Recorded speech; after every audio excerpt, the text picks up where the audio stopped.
મોદી સરકાર 3.0ના શપથ બાદ શેર બજારમાં ઉછાળો. સેન્સેક્સ 77,000ને પાર, નિફ્ટી પણ ઐતિહાસિક ટોચે. મોદી સરકારના 3.0ના શપથ બાદ સરકારનું ચિત્ર સ્પષ્ટ થતા રોકાણકારો ગેલમાં જોવા મળ્યા છે. ભારતીય શેર બજાર સર્વોચ્ચ ટોચે ખુલ્યા છે.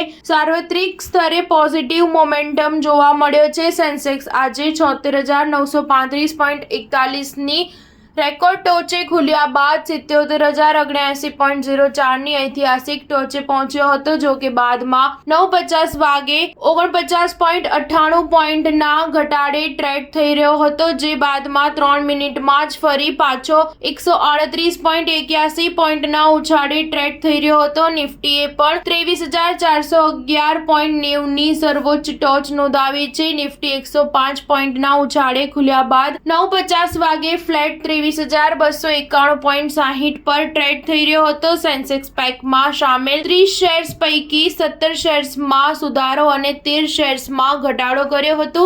Power grid 3.38%, UltraTech 2.32%, axis bank 1.95%, Reliance 1.21% અને એનટીપીસી 1.11% ઉછાળે ટ્રેડ થઈ રહ્યો હતો. બીજી બાજુ Tech Mahindra 2.28%, Wipro 1.74%, Infosys 1.61%, HCL Tech 1.23% અને ટાઇટન 1.12% ઘટાડે ટ્રેડ થઈ રહ્યા હતા. આઈટી શેરોમાં ગત સપ્તાહે નોંધાયેલી તેજીનો લાભ લેતા રોકાણકારો પ્રોફિટ બુક કરી રહ્યા છે, જેના પગલે આજે આઈટી ટેકનો શેરોમાં 5% સુધીનો ઘટાડો જોવા મળ્યો છે.